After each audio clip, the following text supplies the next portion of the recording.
Hello guys, இன்னைக்கு நம்ம தேங்கோட விஷயம் தான் பார்க்க போகிறோம். When your cold husband hates you part 8 போன பாட்டு இதோட கம்ப்ளீட் பண்ணியிருந்தேன்னா எனக்கு வந்து இந்த மாதிரி கால் வந்திருக்கும். உன்னோட சர்டிஃபிகேட் வந்து வாங்கணுமா, கிராஜுவேஷன் டே வந்து வருது அப்படின்னு அவரோட ப்ரொஃபஸர் வந்து கால் பண்ணியிருப்பாரு. வாயானா அதை கேட்டுட்டு நான் 4 வருஷம் எதுக்கு படித்தேன்னு தெரில, இப்போ ஏன் எனக்கு கல்யாணம் பண்ணிட்டு இங்கே குப்பை கொட்டுறனும் தெரில அப்படின்னு முடிச்சுட்டு இருந்திருப்பா. அதோட அந்த பாட்டுக்கு நான் கம்ப்ளீட் பண்ணியிருந்தேன். So let's continue the part 8. தெரியல, அவர் பெர்மிஷன் கொடுக்காம நான் எப்படி போகிறது? அப்படி போனால் மட்டும் என்னை சும்மா விட்டுருவாரா என்ன? அடிச்சே கொண்டுருவார். என்னை எப்படி விட மாட்டார். நான் எப்படி அங்கே போகிறதில்ல அப்படின்னு வான் ஒரு மாதிரி அப்செட்டாக அங்கேயே உட்காந்துட்டா. பார்த்தா அதுக்கு வரைக்கும் கழுக வேறு வருது இவங்க பண்ண கூத்தில். சும்மா உட்காந்து அழுதுட்டு தான் இருக்கா.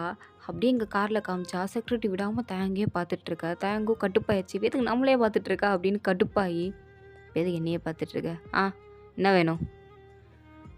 ஒன்றும் இல்லை சார். இல்லையே, மூஞ்ச பார்த்தா அப்படி தெரில. ஏதோ கேட்கணும்னு நினைக்கிறேன்னு புரியுது. என்ன கேட்கணும்? மூஞ்சிக்கு நேராக கேளு. கேட்டுருவேன் சார். கேளு. நீ கேட்குறதுக்கு நான் பதில் சொல்கிறேன். நீ கேட்டதுக்கு நான் எனக்காவது பதில் சொல்லாமல் இருந்திருக்கேனா? நீங்கள் இருந்ததில்ல தான். இருந்தாலும் கேட்கவா வேண்டாமான்னு யோசிச்சுட்ருக்கேன். நீ கேட்டா கேள்வி கேட்காட்டி போ, கடுப்பு மேலே கலப்பாத அப்படின்னு தேங்க் கடுப்பாய் காரை ஃபாஸ்ட்டாக ஓட்டும் போது செக்ரட்டரி வந்து, ஐயோ சார் இவ்வளோ ஃபஸ்ட்டில் ஓட்டாதீங்க, எனக்கு பயமாக இருக்குது. பயமாக இருக்கா? ஆமாம். சரி நான் கேட்டுறேன். என்னால் மனசுக்குள்ளேயே வச்சுட்டு இருக்க முடியல, நான் கேட்டுறேன். ஃபைனலி கேளுங்க. கேட்டு தொலை. அது வந்து உங்களுக்கு கல்யாணம் ஆயிடுச்சு அப்படிங்கிறத எதுக்கு மறைச்சிங்க? என்ன சொன்ன நீ அப்படின்னு அப்படியே தேங்க் திமுறை அவளை பார்த்து மேலே எங்கேயும் பார்க்குறான். அவன் முடிக்கிறா என்ன அப்படின்ற மாதிரி தான் பார்க்குறா. அதுக்கு தேங்க் எதுவுமே பேசாமல், ஃபர்ஸ்ட் ஆஃப் ஆல் நீ யார்? ஜஸ்ட் என்னோடய பர்சனல் அசிஸ்டண்ட். சம்பளத்துக்காண்டி என்கிட்ட வேலை பார்க்குற. அதையும் தாண்டி எனக்கு நீ எந்த ஒரு ரிலேஷன்ஷிப்பும் கிடையாது. நான் எதுக்கு ஃபர்ஸ்ட் ஆஃப் ஆல் உங்ககிட்ட என்னோடய பர்சனல் லைஃப்பை பற்றி டிஸ்கஸ் பண்ணணும்? எனக்கு மேரேஜ் ஆயிடுச்சு அப்படிங்கிறத நான் எதுக்கு உனக்கு சொல்லணும்? அதை சொல்லணுங்கிற அவசியம் எனக்கு கிடையாது. சரியா? அதை தெரிஞ்சுட்டு நீ என்ன பண்ண போகிற? அதுவும் சரி தான். நான் உங்களோட பர்சனல் அசிஸ்டண்ட்டு தான். ஸோ நீங்கள் என்கிட்ட சொல்ல தேவையில்ல. இருந்தாலும் அந்த அந்த பொண்ணு, அவள் பேர் வயன். அவங்க சொல்லியிருக்கலாம்ல, உங்கள் ஒய்ஃப் தானே, ஏன் அவங்க சொல்லவே இல்லை? வேலைக்காரன்னு கேட்டதுக்கு எதுவுமே பேசாமையே மாதம் நின்றுட்டு இருந்தாங்க. சொல்ல வேண்டியது தானே? இங்கே பாரு, அவள் என்னோட ஒய்ஃப், உன் பாஸோட ஒய்ஃப். புரியுதா உனக்கு? தெரியும் சார். அது மட்டும் தெரிஞ்சால் பத்தாது. அவள் நான் கல்யாணம் பண்ணியிருக்க பொண்ணு. புரியுதில்ல? ஸோ அப்போ நீ எனக்கு எவ்வளோ ஒரு ரெஸ்பெக்ட் கொடுக்குறியோ அதே ரெஸ்பெக்டாக எனக்கும் நீ கொடுத்து தான் ஆகணும். இதுக்கடுத்து அவள் இவன் பேசிகிட்டு இருந்தேன்னா உன்னை நான் இந்த வேலையை விட்டு தூக்கிடுவேன். புரியுதா அப்படின்னு தேங்க்ஸ் செம்மையாக சொல்கிறான். இதை கேட்டு செக்ரட்டரிக்கா, அப்போது உண்மையாகவே இவர் அந்த பொண்ணை பிடிச்சி கல்யாணம் பண்ணிக்கிட்டாரா? எனக்கு வேறு இவன் மேலே இன்ட்ரெஸ்ட் இப்போ தான் வருது. இம்ப்ரெஸ் வேறு பண்ணுறான். ஆனால் கல்யாணம் ஆயிடுச்சு, என்ன பண்ணுறது? ஒன்றும் பண்ண முடியாது இதுக்கு மேலே. எனக்கு இன்ட்ரெஸ்ட் வர நேரத்துலேயே உனக்கு கல்யாணம் ஆகி தொலையணும், கடவுளே எனக்கு டென்ஷன் ஆகுதே அப்படின்னு அவள் ஒரு மாதிரி பைத்தியம் மாதிரி பேசிகிட்டு இருக்க. தேங்குது எதுவுமே கேர் பண்ணிக்கலாம். அவன் பாட்டுக்கு ஆஃபீஸில் கொண்டு போய் வண்டியை நிப்பாட்டிட்டு அவன் பாட்டுக்கு இறங்கி போயிட்டுருக்கான். இவள் பின்னாடி ஓடி வந்து, சார் என்ன உங்களோட மொபைல்? ஏன் மொபைல் இப்படி உங்ககிட்ட? நேற்று நைட் நீங்கள் தானே கையில் கொடுத்தீங்க, மறந்துட்டிங்களா? நான் கொடுத்தேனா? ஆமாம், நீங்கள் தான் கொடுத்தீங்க. என்ன வளர்ற அப்படின்னு அவன் அந்த மொபைலை வாங்கிட்டு அவன் பாட்டுக்கு ஆஃபீஸில் உட்காந்து வேலை தான் பார்த்துட்ருக்கான். அப்போ கரெக்டாக தேங்கோட அம்மா கால் பண்ணுறாங்க. தேங்க் இப்போ தான் கால் அட்டன் பண்ணுறாங்க. கிட்டத்தட்ட அவங்க அம்மா 200க்கு மேலே மிஸ்டு கால் விட்டுருப்பாங்க. பட் தேங்க ஒன்றுத்துக்குமே ரிப்ளை பண்ணிட்டு இருக்க மாட்டான். இந்த காலை பார்த்ததும் அவாய்ட் பண்ண முடியாது போலையே. சரி அட்டன் பண்ணி பேசுவோம். என்னம்மா? நேற்று நைட் எங்கடா போனேன்? அந்த கிளப்புக்கு தானே போயிருந்த? உனக்கு கல்யாணம் ஆயிடுச்சு தேன், கொஞ்சமாவது பொறுப்போடு நடந்துக்கிறியா? இன்னும் இந்த கிளப்பு பப்புன்னு தான் சுற்றிட்டு இருக்கியா? உனக்கு தான் தெரியும்ல நான் அப்படி தானே. அப்படியே இந்த கேள்வி நீ திரும்ப திரும்ப கேட்டு டயர்ட் ஆகிட்டுருக்க. விட்டு தள்ளு. எதுக்கு கால் பண்ணி அந்த விஷயத்த சொல்லுமா ஃபஸ்ட்டு? எனக்கு நிறையா வேலை இருக்குது. நைட்டு வீட்டுக்கு போய் சேர்ந்தியா? சேர்ந்துட்டேன். அம்மா இதுக்கு அடுத்தாவது என் செக்ரட்டரி தொல்லை பண்ணாத சரியா? அவள் வந்து என்னை வீட்டுக்கு கூப்பிட்டு போனான். எனக்கு ஒரு மாதிரி கேவலமாக இருந்துச்சு. வீட்டில் வேறு ஒயின் இருக்கால்ல. ஆமாம். ஆனால் டேய் உன் செக்ரட்டரி கூட விட நீ வீட்டுக்கு போனேன். ஒயின் அதை பார்த்துட்டு எதுவும் சொல்லலையா? ம் எதுவுமே சொல்லலையே. அவள் என்கிட்ட ஏன் நீங்கள் இப்படி வந்தீங்கன்னு கூட கேட்கல. என்னடா சொல்கிற? நிஜமாவே ஒயின் ஒன்றை பார்த்து இப்படி வந்திருக்கீங்களே, உங்கள் செக்ரட்டரி கூட வந்திருக்கீங்க அப்படின்னு உங்ககிட்ட சண்டை போடல, எதுவுமே கேட்கல. அவன் ஏன் கேட்க போகிறா? அவன் அந்த மாதிரிலாம் ஒன்றுமே பண்ணல.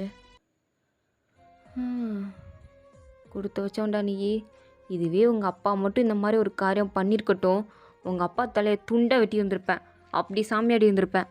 ஆனால் வயன் எதுவுமே பேசாமல் அமைதியாக இருந்தாளா? பரவாயில்ல, நல்ல பொண்ணு தான். அவளை ஒழுங்காக வச்சு காப்பாற்றுற வழியை பாரு. அந்த பிள்ளை பாவம், நீ வேறு பொண்ணு கூட வரேன்னு தெரிஞ்சதுக்கப்புறம் என் மனசு எவ்வளோ கஷ்டப்பட்டுருக்கோம். அவளை சமாதானப்படுத்துகிறேன் என்ன? அவள் ஃபஸ்ட்டு கோவமாக இருந்தா அவளை நான் சமாதானப்படுத்துறதுக்கு. அப்படியே கோவமாக இருந்தாலும் எனக்கு கவலை கிடையாது, எந்த இருந்துட்டு போகிறா அப்படின்னு அவன் பாட்டு காலை கட் பண்ணி ஒர்க் பார்த்துட்ருக்கான். இருந்தாலுமே வாயினோட தாட்ஸ் வந்துகிட்டே இருக்குது. ஒரு மாதிரி டிஸ்டர்ப் ஆகிட்டே தான் உட்காந்துருக்கான் சிஸ்டம் முன்னாடி. கரெக்டாக அப்போ தான் லன்ச் டைமும் வருது. நேராக அசிஸ்டன்ட் வந்து கேட்குறா, சார் லன்ச் எந்த ஹோட்டலில் சார் ஆர்டர் பண்ணுறது? எனக்கு ஹோட்டல் சாப்பாடெலாம் வேண்டாம். அப்புறம் சார் உங்கள் வீட்டிலேருந்து சாப்பாடு எடுத்துகிட்டு வர சொல்லவா? டிரைவருக்கு கால் பண்ணி சொல்லவா? அதெல்லாம் வேண்டாம், நானே போய் சாப்பிட்றேன். பட் சார் உங்களுக்கு இம்பார்ட்டண்டான மீட்டிங் இருக்குது, ஷேர் ஹோல்டர்ஸ்லாம் வராங்க. வரட்டும், அதுக்கு லன்ச் டைம் தானே. லன்ச் டைமில் இருந்தாலும் நீங்கள் வீட்டுக்கு போய் சாப்பிட்டு வரதுக்குள்ளே லேட் ஆகிடுமே சார், மீட்டிங் டிலே ஆகுமே. அதெல்லாம் நான் பார்த்துக்கிறேன். எனக்கு இன்ஃபார்ம் பண்ண வேண்டியதானே உன்னோட வேலை. இன்ஃபார்ம் பண்ணிட்டில்ல, நான் பார்த்துக்கிறேன். பட் சார் இங்கே பார், நான் உன்னோட பாஸ், என்கிட்ட ஓவர் அட்வான்டேஜ் எடுத்துக்காத சரியா? உன்னோட லிமிட்டில் நீ இரு. ஓகே அப்படின்னு அவ்வளோ அமைதியாக ஒரு மாதிரி நின்றுட்டுருக்க. எங்கள் தேங்காய் அப்படியே கிளம்பி போகிறான். தேங்காய் அப்படி கிளம்பி போகிறத இந்த அசிஸ்டன்ட்னு ஒரு மாதிரி குருன்னு பார்த்துட்ருக்கா. இதை கீழே காரில் போகிற தேங்காய் மேலேருந்து பார்க்குறான். இவன் என்னடா இப்படி பார்க்குறா அப்படின்னு. அவன் அதெல்லாம் யோசிக்கல, இவளுக்கு நம்மளால் இன்ட்ரெஸ்ட் இருக்கும் அப்போலாம் யோசிக்காமல் அவன் பாட்டுக்கு நேரம் வீட்டுக்கு தான் போகிறான். அப்போ தான் வாயின் வந்து பிரேக்ஃபாஸ்ட்லாம் ரெடி பண்ணி வச்சுருந்துருப்பா. தேங்கோட கார் சத்தம் கேட்டதும், இது தேங்கோட கார் சத்தம் தானே, அந்த பொண்ணு கூட திரும்பி வந்துட்டாரா என்ன தெரியலையே அப்படின்னு வேகமாக கதவை திறக்கிற. அப்போ தான் தேங்கும் கதவை திறக்கலான்னு வந்திருப்பான். அதுக்குள்ளே கதவை திறக்கிறத பார்த்ததும், நான் வருவேன்னு உனக்கு முன்னாடியே தெரியுமா என்ன? இல்லை, அது கார் சத்தம் கேட்டுச்சு, அதான் நான் திறந்தேன். உன் காது நான் அவ்வளோ ஷார்ப்பா? என்ன கேட்டீங்க? இப்போ புரியுது உனக்கு காது கேட்கலன்னு. இவ்வளோ கிட்டக்க நிற்கிறேன், என்ன பேசுன்னு கூட உனக்கு காது கேட்கல அப்படின்னு அவளை தள்ள சொல்லிவிட்டு அவன் பாட்டுக்குள்ளே போகிறான். சரி லன்ச் பண்ணிட்டியா? பண்ணிட்டேன், இப்போ தான் பண்ணி முடித்தேன். சாப்பிட்றீங்களா? எடுத்து வைக்கவா? எடுத்து வை. சரி அப்படின்னு அவள் பாட்டுக்கு போய் சாப்பாடெலாம் எடுத்து வச்சிட்ருக்கா. தேங்க போய் ஃப்ரெஷ்ஷப் ஆகிட்டு வரான். அந்த அவன் பாட்டுக்கு சாப்பிட்லான்னு உட்காரான். பட் வாயின் எதுவுமே பண்ணாமல் அவள் பாட்டுக்கு சாப்பாடு எடுத்து வச்சுட்டு பக்கத்தில் அவள் பாட்டுக்கு அமைதியாக போகும் மாதிரி உட்காந்துக்கிட்டா, எந்த ஒரு கேள்வியும் கேட்காம. தேங்க அவளை ஒரு மாதிரி குருன்னு பார்த்துட்ருக்கான். என்னாச்சு? எதுக்கு இப்படி பார்த்துட்ருக்கீங்க? அது வேணுமா? இல்லை ஒன்றும் இல்லை. அப்புறம் என்ன, சாப்பிட வேண்டியதானே, என்னையே பார்த்துட்ருக்கீங்க? நீ இன்னைக்கு அழுதியா என்ன?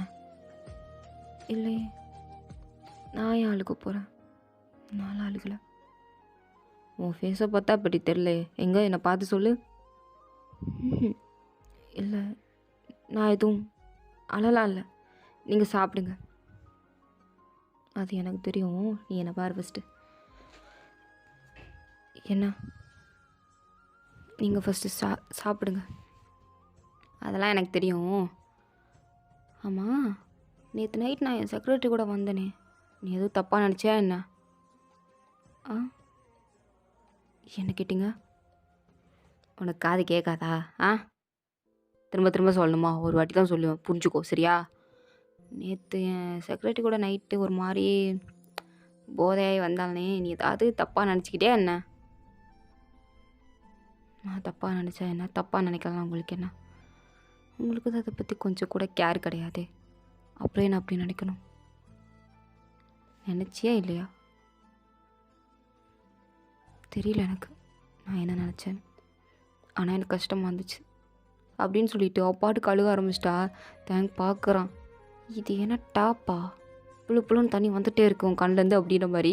அப்படியே அவளையும் முறைச்சி பார்க்கும்போது, ஐயோ முறைக்கிறானே அப்படின்னு இவளும் அப்படியே அந்த கண்ணீரெல்லாம் கண்ட்ரோல் பண்ணிவிட்டு அப்படியே ஒரு மாதிரி அமைதியாக தலை குனிச்சிட்டு உட்காந்துருக்க.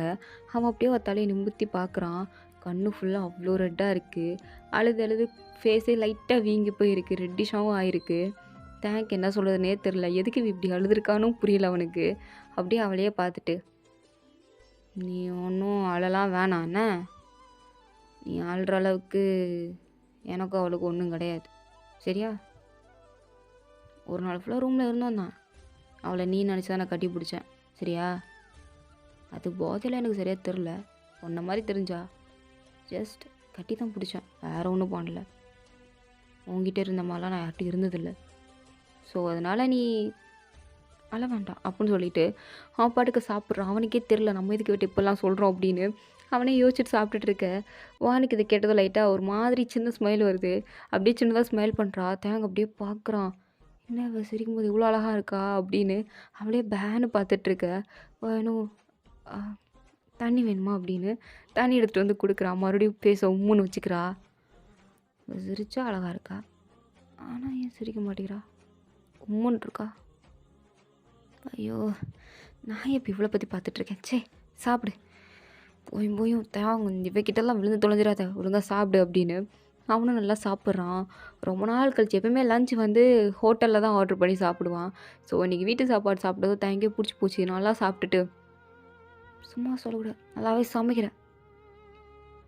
சரி நான் ஆஃபீஸ் போகிறேன். இப்போ தானே வந்தீங்க, அதுக்குள்ளே போகிறீங்களா? ஆமாம் எனக்கு வேலை இருக்குது, மீட்டிங் வேறு இருக்குது, நான் போகணும். நான் சாப்பிட்றதுக்காண்டி தான் வந்தேன். சாப்பிட்றதுக்காண்டி மட்டும்தான் வந்தீங்களா? எனக்கே அது தெரிலையே அப்படின்னு அவன் அப்படியே அவளை ஒரு மாதிரி பார்த்துட்டு, நான் கிளம்புறேன். ஒரு நிமிஷம் இருங்க, நான் டெசர்ட் பண்ணியிருக்கேன், சாப்பிட்டு போங்க. டெசர்ட் பண்ணியிருக்கியா? ஆமாம், உங்கள் வீட்டில் குலோப்ஜாம் மாவு சும்மா கிடந்தது, அதான் எடுத்து பண்ணேன், சாப்பிட்டு பாருங்க அப்படின்னு. அப்படியே தேங்க் கிட்ட நீட்டிகிட்ருக்க. தேங்காய் அப்படியே பார்க்குறான் அந்த குலோப்ஜாமை. இதுக்கு முன்னாடி அவன் சாப்பிட்டதே இல்லை போல். அப்படியே ஒரு மாதிரி அவளை பார்க்குறான். நல்லாயிருக்கும், சாப்பிட்டு பாருங்க, இது ரொம்ப ஸ்வீட்டாக இருக்கும் போல், என் கையெல்லாம் ஸ்வீட்டாயிரும். இல்லை நல்லா இருக்கும், ப்ளீஸ் சாப்பிடுங்களேன், உண்மையாகவே நல்லாயிருக்கும், நான் பண்ணது தான். நீ பண்ணால் நல்லாயிருக்குமா?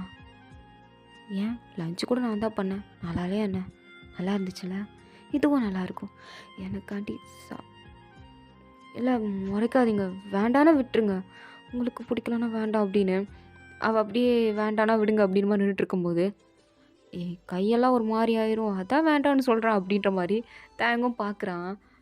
அப்போ நான் ஊட்டிவிடவா அப்படின்ற மாதிரி வானும் ஒரு ஸ்பூன் எடுத்து அவன் வாய்க்கிட்ட நீட்டிகிட்ருக்க. அவனுமே அதை சாப்பிட்றான், சூப்பராக இருக்கு போல். மறுபடியும் ஆணும் வாயை திறக்கிறான். வானுமே ஒரு 2 வாயை ஊட்டிட்டு, இப்போ உங்களுக்கு டைம் ஆகலையா அப்படின்னு கேட்கும்போது, ஐயோ இப்பெல்லாம் உன்னோட தான், டைம் ஆயிடுச்சு எனக்கு போ அப்படின்னு அங்கேருந்து ஓடிட்டுருக்கான். வானுக்கு லைட்டாக இவனை பார்த்து சிரிப்பு தான் வருது. அப்படியே வாசல்ல எட்டி பார்த்துட்ருக்கா, போயிட்டானா இல்லையான்னு. அவனும் கார்லேருந்து வெளியில் தான் பார்த்துட்ருக்கான். இவன் பார்க்குறத பார்த்துட்டு, பார்க்குறா பாரு, ஏதோ எலி பொந்துலேருந்து எட்டி பார்க்குற மாதிரி க்யூட்டாக இருக்கால அப்படின்னு அவளை நினச்சி சிரிக்கிறான். என்னது தேங்க் சிரிக்கிறானா? ஆஹா தேங்க் எல்லாம் சிரிக்கவே கூடாதுடா, அது இவ்வளோ பார்த்து சிரிக்கிறியா? சே எனக்கு என்னமோ ஆயிடுச்சு அப்படின்ட்டு நேராக ஆஃபீஸ் தான் வரான். என்றைக்குமே தேங்க் உருன்னு தான் ஆஃபீஸ்க்குள்ளே என்ட்ரு ஆவான். ஆனால் இன்றைக்கி லஞ்செல்லாம் நல்லா ஹாப்பியாக சாப்பிட்டு வந்துட்டு ஒரு மாதிரி மனசே இன்றைக்கி அப்படியே ரிலாக்ஸாக ஃபீல் ஆகுது. ஒரு மாதிரி நிம்மதியாக அவன் ஃபீல் பண்ணுறான். அதனால் லைட்டாக ஸ்மைல் பண்ணிவிட்டு அவன் பாட்டுக்கு உள்ளே வரதை பார்த்ததும் செக்ரட்டரிக்கு அப்படியே வயிறுலாம் எரியுது. இந்த ஆள் ஒரு நாளைக்கும் சிரிக்க மாட்டான், எப்பயுமே உருன்னு தான் இருப்பான். இன்றைக்கி என்னடானா வீட்டுக்கு போயிட்டு பொண்டாட்டி பார்த்துட்டு வந்ததுக்கப்புறம் சிரிக்கிறான். அப்போது இவனுக்கு உண்மையாகவே அந்த புள்ள மேலே ஃபீலிங்ஸ் இருக்கா? ஐயோ இது தெரியாமல் என் மனசில் வர நான் ஆசையை வளர்த்துட்ருக்கேனே, கண்ட்ரோலும் பண்ண முடியல, இதுக்கடுத்து சத்தியமாக என்னால் கண்ட்ரோல் பண்ண முடியாது அப்படின்னு வேகமாக தேங்க முன்னாடி போய் நின்றுட்டு, சார் என்ன மீட்டிங் எல்லாம் ரெடி பண்ணிட்டியா? ரெடி பண்ணிட்டேன். அப்புறம் என்ன தள்ளு, நான் மீட்டிங் ஹால் போகணும். அதுக்கு முன்னாடி நீங்கள் லஞ்ச் சாப்பிட்ணும். நான் சாப்பிட்டுட்டே, இப்போ தான் வீட்டுக்கு போய் சாப்பிட்டு வந்தேன். உன்கிட்ட சொல்லிட்டு தானே போனேன். ஆமாம் சொல்லிட்டு தான் போனீங்க, இருந்தாலும் நீங்கள் நல்லா சாப்பிட்ருக்க மாட்டீங்கன்னு எனக்கு தோணுது. உங்கள் சாப்பாடு நல்லா இருந்திருக்காது. அதனால நான் உங்களுக்காண்டி குக் பண்ணிட்டு வந்திருக்கேன். அதை சாப்பிடுங்க. என்னாச்சு உனக்கு? பைத்தியம் கித்தியம் பிடிச்சிருச்சா என்ன? வாயன் இதோட சூப்பராக சமைச்சிருந்தா. உண்மையை சொல்ல போனால் நான் இன்றைக்கி நல்லாவே சாப்பிட்டேன். அவள் சாப்பாடு நல்லா தான் இருக்கும். காலையில் நீ பிரேக்ஃபாஸ்ட் சாப்பிட்டில்ல, நல்லா தானே இருந்துச்சு. அது அவள் பண்ணது தான். சரியா? ஆமாம், நீ இன்றைக்கி வீட்டுக்கே போகலையா? அப்புறம் எப்படி லஞ்ச் நீ குக் பண்ணிட்டு வந்திருப்ப? பொய்யே. இந்த மாதிரி பொய் சொல்கிற வேலையெல்லாம் என்கிட்ட வச்சுக்காத. எனக்கு பொய் சொன்னால் சுத்தமாக பிடிக்காது அப்படின்னு சொல்லிட்டு நல்லா மொக்க பண்ணி விட்டு போகிறான். ஸோ இதோட இந்த பார்ட் வந்து கம்ப்ளீட் ஆகுது. தேங்க் ஃபார் வாட்சிங் மை வீடியோஸ். உங்களுக்கு பிடிச்சிருந்தா லைக் பண்ணுங்கள். ப்ளீஸ் மறக்காம சப்ஸ்கிரைப் பண்ணுங்கள். ஓகேவா? டாடா பை. See you later.